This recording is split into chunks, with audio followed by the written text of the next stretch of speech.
Alright, hey, hi, hello. How's it going, guys? My name is ZetaRayZod, and welcome back to more of the Great Ace Attorney Chronicles.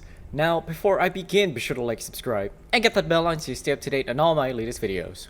So, as usual, all the jury members have voted guilty, and because of witness statements and blah blah blah, and because of that, we need to kind of like try and pit them against each other again just to see if we can overturn that decision.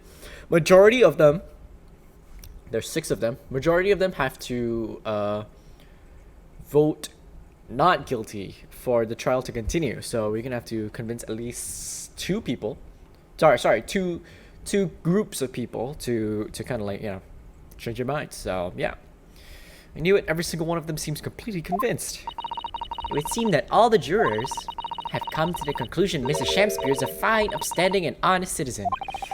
Shit. So we're gonna have to like tear that apart. If you ask me, they've all been bewitched by the strange theatrical movements. And sadly, nothing Mrs. Natsume has said appears to have registered at all. Well, here goes. Let's not forget, I pleaded the jurors Saseki-san's behalf before, and it worked.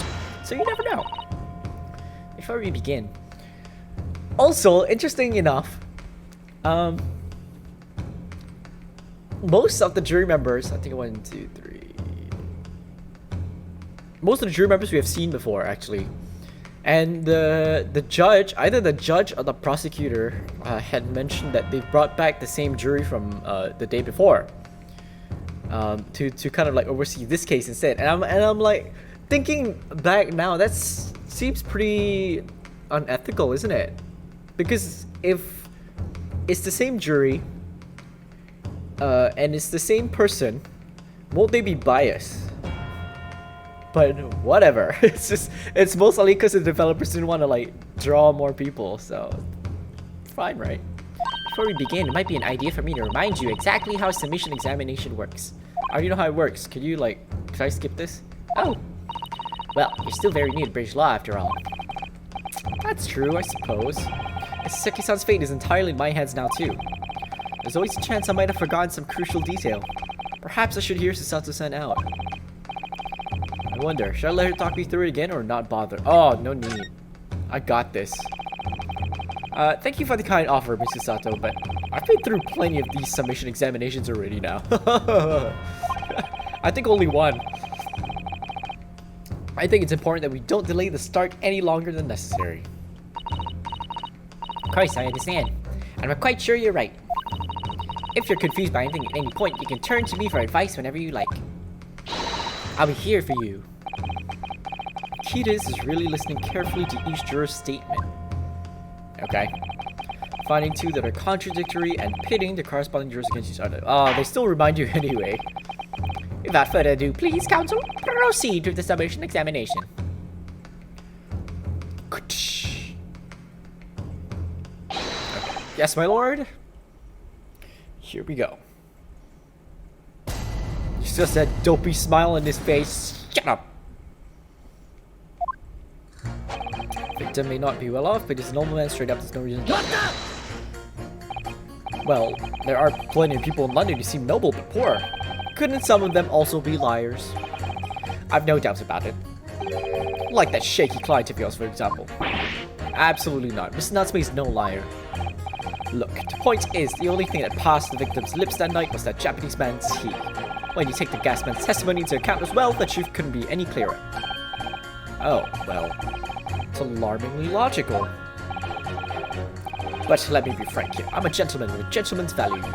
If it turns out that the old Shakespearean chum is rotten liar after all, I'd gladly change my decision about the defendant. And I'm sure my fellow gentlemen on the jury would do the same. Isn't that right? Well, yeah, perhaps, though I don't see it happening. What's that? Elderly gent on the end here, you know. You have to speak up. Look, I really don't care about all this nonsense. I just think this trial will be over. How many gentlemen do we actually have in the jury then? Alright, sir. I may hold you to that. Don't forget what you said.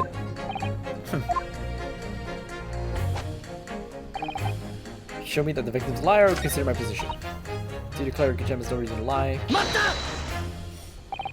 Are you saying you believe the man to be trustworthy because he's rather splendid? No, that's not what I said. The point is, the man is the victim here. What reason would he have to lie? And yes, he is rather splendid. So you say, yet again. Meanwhile, the man who stands accused behaves so suspiciously. It's exhausting to look at him. I'm afraid he's not splendid at all. Splendid logic there, madam. Thank you so much.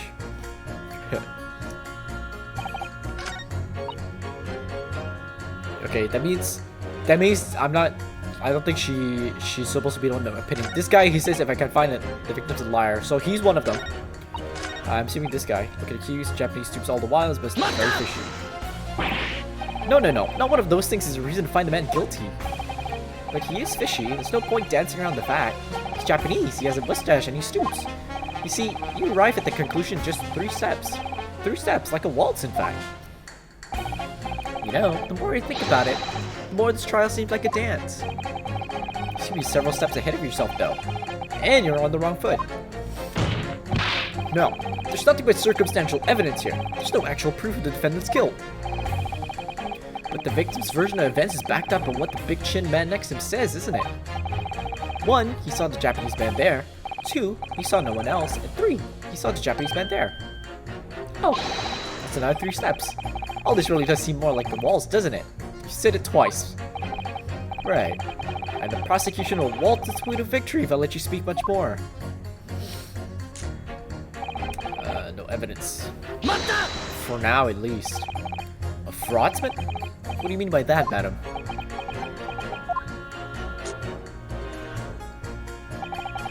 Really is the most tiresome problem for the company, most irritating. We can be absolutely certain that a customer is stealing for us, but without hard evidence. We can't even threaten to take action for fear of being sued. I'm sorry, you lost me a little there. Who are you? I'm the wife of Augustus Altamont, owner of the Altamont Gas Company. Well, how convenient. Good gracious! Altamont Gas, you say? Gas is the future of energy in this country and around the globe, but proper handling is essential. Awkward! She's not wrong, but not for long. As I'm sure our employee from the East End branch office would be the first to agree. Absolutely, Lady Quidby. Gotta be used properly. Altamont Gas is the best in the world, of course.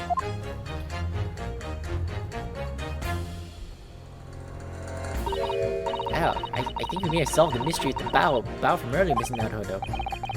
Right. He bowed in deference to his employer's wife, did he? Oh, so would I be right in assuming that the reason Mr. Meeman was watching what Mr. Shamspeare was up to in his room? I'm afraid there's no end to the lengths the population of the East End will go to in order to steal our gas. So I really have no choice when the company identifies somebody as a possible fraudsman. But to dispatch a worker to watch the suspect day and night, we are very thorough in our investigations. So you mean Mr. Shamspeare is... I couldn't come out and say it in public, but you can finish the sentence of a grubby little gas thief. You have noticed the public gallery in here, have you? The eye of man hath not heard, the ear of man hath not seen. Faith, wouldst thou wound me with thy words, were I to let them penetrate the skin. But seraphs hear not insults, only choirs of angels in song. We may not have evidence yet, but my workers will start buzzing around you until they find it. And when they do, you'll find yourself blasted back to the angelic heights in an Altamont gas explosion. So Mrs. Shamspeare's been stealing gas. I wonder, juror number 4, if you wouldn't mind adding that information to your statement. My pleasure. Was it the bit about ripping that thief apart you enjoyed? A little before the part about abject violence, if it's not too much trouble. Yes, of course. This could be it. Let's just shift the balance. Common thief. I'm assuming I'm gonna pit this guy against this guy. Or this one. Okay, hold on. Let's keep going.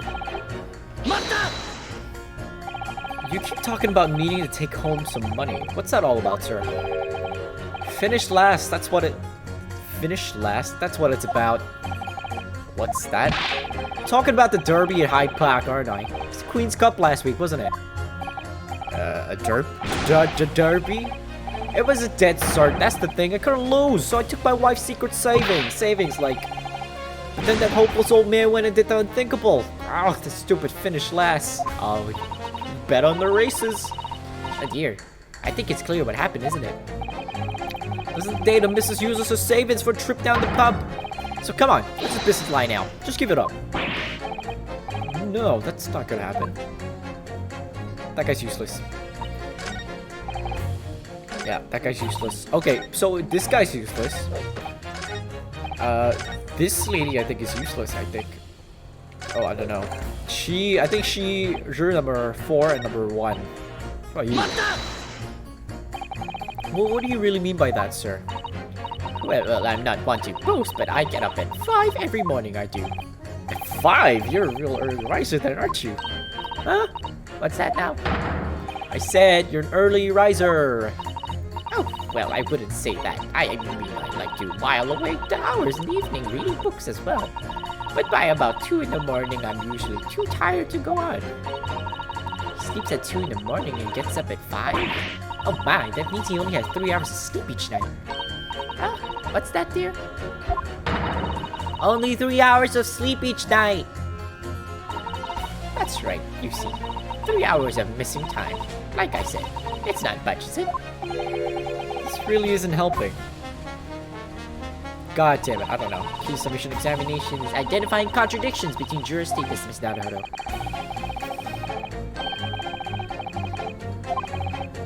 Hopefully when they see that what they're saying doesn't make sense, they'll change their leading. Okay. Okay. Conversely, if you're unable to do that, the judge will declare the trial over and move to adjudication. Yeah, I know. Can't let that happen. Somehow or other, let's turn this trial around. I'm gonna. I think it's...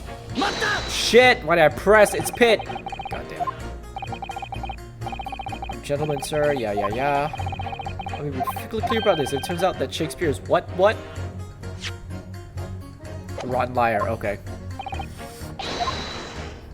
Oh. I see what he said. So basically he's saying that if turns out he's a liar, all the dudes on the jury will probably vote otherwise. So I think that's my majority right there.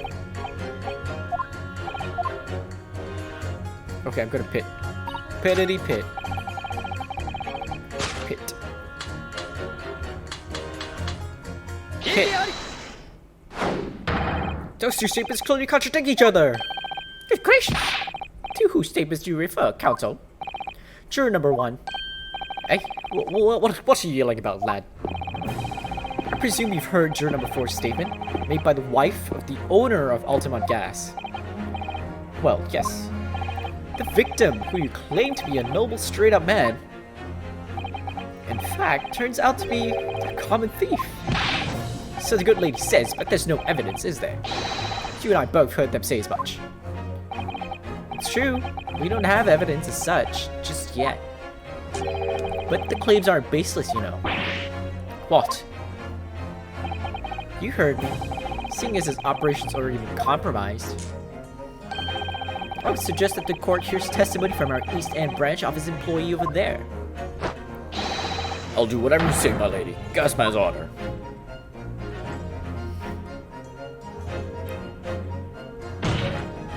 Juror number 1, you say you're a man of your word.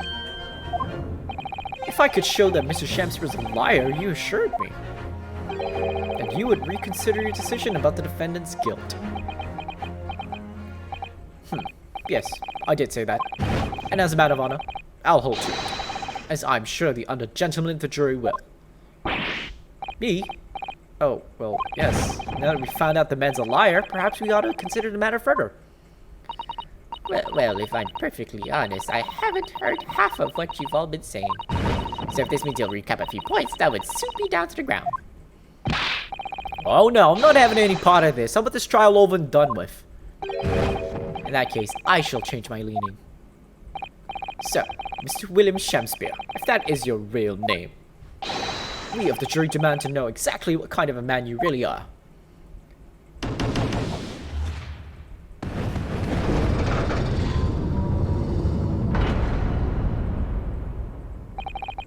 That's 4 jurors. For not guilty. Yes, Miss Naruhodo. Victory!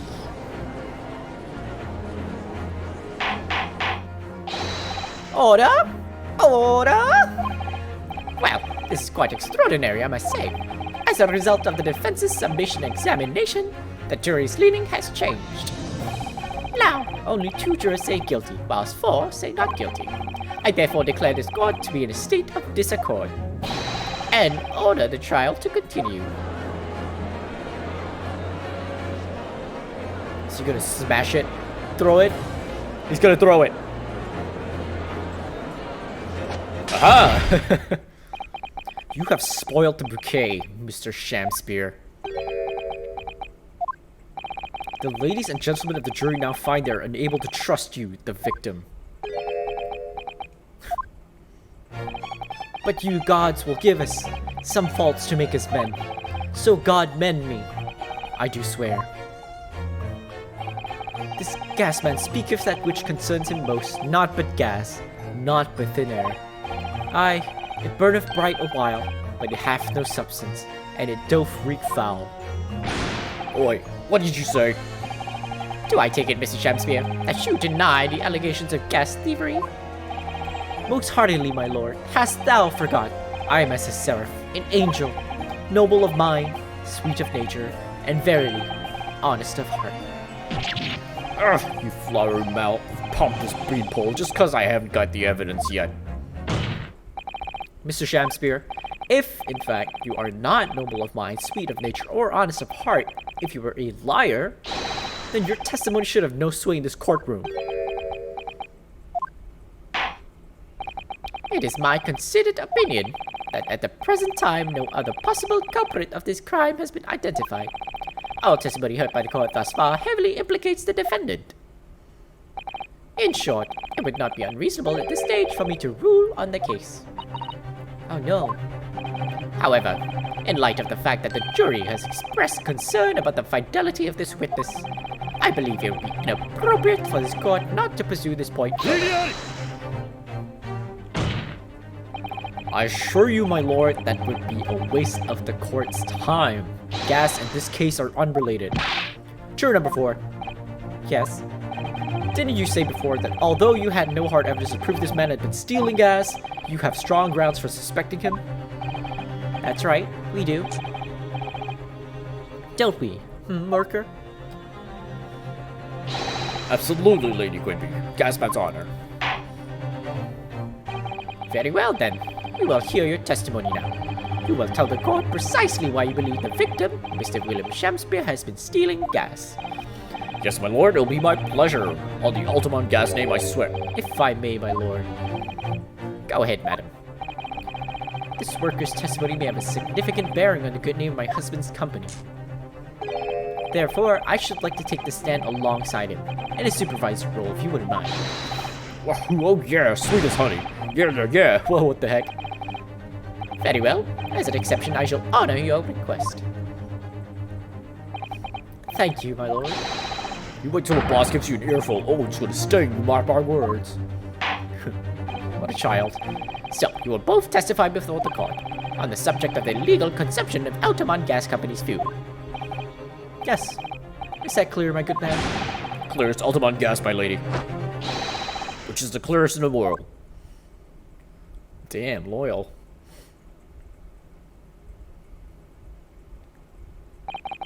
Do you think the gas has gone to his head, Mr. Sato?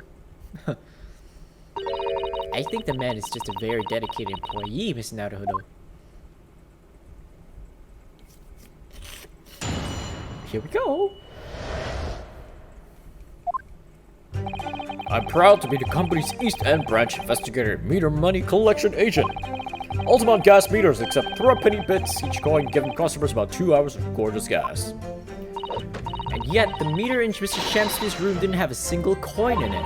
The meter doesn't appear to have been tampered with, though. The collection agent has the only key. Somehow, he's using all the flaming gas he wants without paying a penny. That's not thieving, what is? Interesting.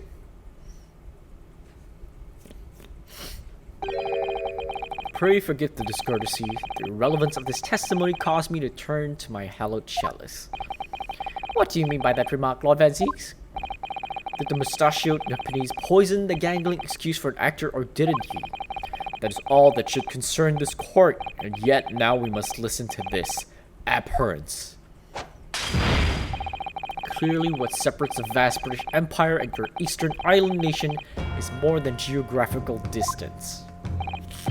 But this could turn out to be crucial testimony. This cross-examination must go ahead. It's just showing everything. Do what you will. Lord Van Zeeks appears to be in a violent mood. Yeah, he does. An attempted poisoning and an instance of gas theft with no supporting evidence. It's true that they would appear completely unrelated at first glance, but I wonder. The truth tends to be buried in the most unusual places. That's where the bodies are too. And the first step in uncovering it will be to establish just who and what this man really is. Maybe he's bald, that hair ain't real. Here we go!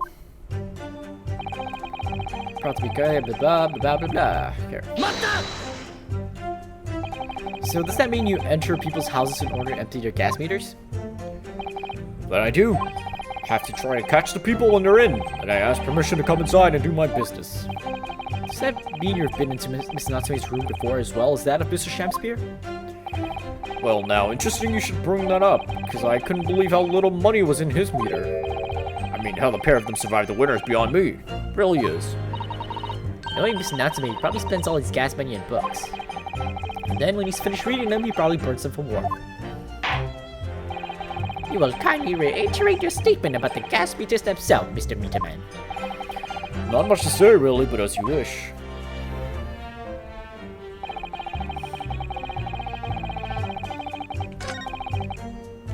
Okay. So all London houses that have a gas supply are fitted with these gas meters, are they? They're the latest model, the height of technology, developed by our company Altamont Gas. And anyone who uses our gas will have one of those meters in their property, yeah.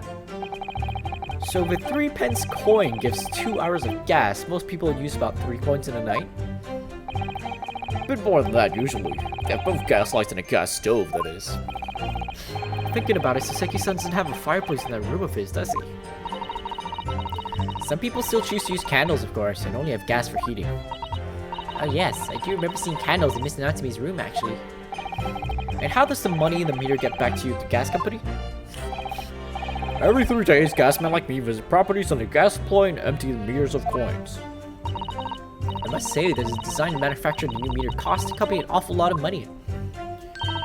But happily, it did put a stop to people not paying their dues, for the most part. Oh, because they have to pay in advance, you mean? Yeah, exactly right.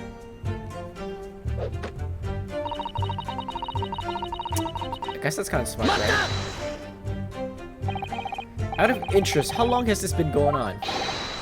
Weeks and weeks, he's been pinching gas off us for ages. And you've examined the meter in Mr. Shamspeare's room, I take it. Naturally. We took it off the wall and went over it with a fine-tooth comb. And found nothing suspicious at all, I presume. No, I'm afraid we didn't. Which is exactly why I demand a new type of meter to be produced. One with an indestructible lock. The Shamspeare Special. That sounds like it would have cost an awful lot of 3-penny pieces. But even after all that, the rascal's meter is still empty. I'll never forget the humiliation. When I opened up the money box and found it bare. You what? I said, you what? And the look on his face, that smarmy smile of his. Huh. I pulled the meter straight off the wall and took it back to the office. But you know what? Nothing. Not a trace of it being jammed open anywhere. Not a single sign. Maybe it was gas poisoning. What's happened to my salary as a result? Down by 3 shillings a day, that's why. Life-threatening situation in a number of ways. Incidentally, what became of that meter? Nothing became of it. I still got it. Oh. Right here. No wonder they call you Meter Man. I think it would be prudent for the court to sequester this item while the trial is ongoing. Very strong lock, developed especially Mr. Shamspeare in mind. Definitely, although at first glance, there doesn't appear to be anything unusual about it. That's because I ain't looking at it. What's that green shit there? Wait, there's something at the bottom. What is that? Oh, what's... Have you spotted something, Mr. Naruhodo? just here? There's a little hole. You see? Goodness, you're right. I wouldn't have noticed. It's not a very neat hole, is it? Not professionally made, I'd say. So you think it might have been opened up by Mr. Shakespeare? Possibly. If he's the people at Altamont Gas must have missed it. They said fine-tooth comb. How can you miss this? Well, it certainly seems to go all the way through to the inside. Yeah, but there's no way a coin could fit through here. It's true, but even so, seems more than a little suspicious. Tiny hole in its base. How about this? It's a very sturdy looking padlock, isn't it? And the money box is sealed with beeswax too. Ah. So if Mr. Schultz were to get up to any mischief, he'd be found out immediately. Mr. Naruhodo, mischief of that kind is not the sort of thing that Mr. Sholmes would... You know you didn't finish that sentence, don't you? Well, anyway, it's understandable that the gas company would want to safeguard the money that's rightfully theirs. It does feel a little over the top, perhaps, doesn't it? It makes sense, I guess. Alright, that hole might come in handy later. Let's move this along, shall we? Continue your testimony. Though I would say it has as much value as the contents of that meter. Oof. The meter doesn't appear to have been tampered with, though, and the collection agent's the only key. There's only one key for all your meters? Well, in truth, there's another key in the company vault in our main office. But even if someone had somehow managed to get hold of the key, we wouldn't know if the coin box had been open. Oh? Ow. I came up with a rather clever way to expose any little shenanigans as it happens. Beeswax. Should Carrie explain? Well now, in order to empty a meter, you have to unlock the padlock and remove the cover. When I close the cover again, I stick a little beeswax seal on it, you see. A seal? Like the sort of thing you put on an envelope, you mean? Something like that, yeah. Basically, you can't remove the cover again without breaking the seal. Now, in the case of Mr. Shakespeare's meter, there were no coins inside at all, as I said. But the seal hadn't been broken either. So that would mean Mr. Shakespeare somehow managed to steal coins from inside the meter without opening it? It would seem so, but that would be impossible.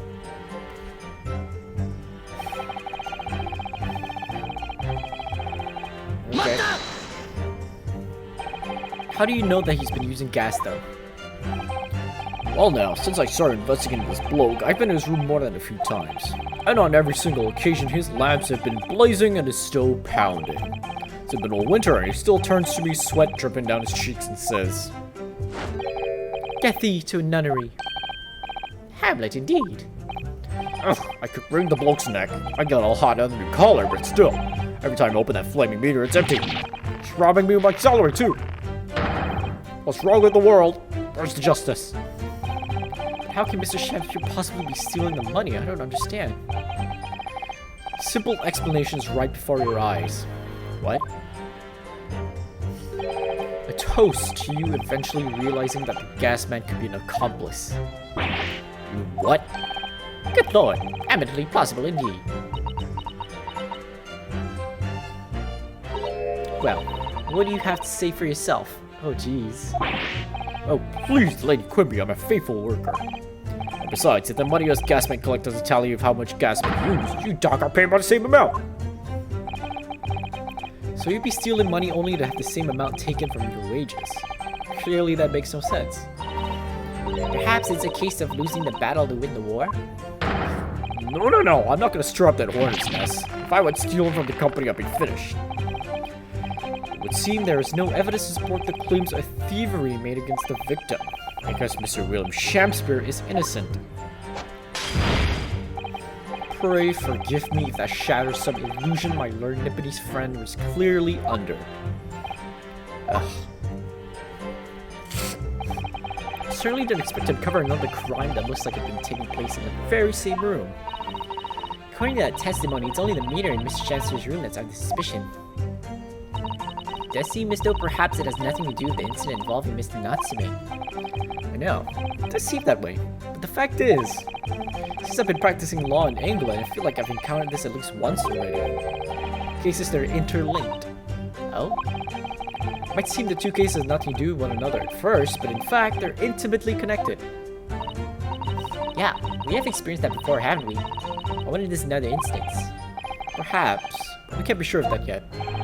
If the Altamont Gas Company has been investigating Mr. Shamspeare so earnestly, there must be something to it. But then how is he managing to steal that gas?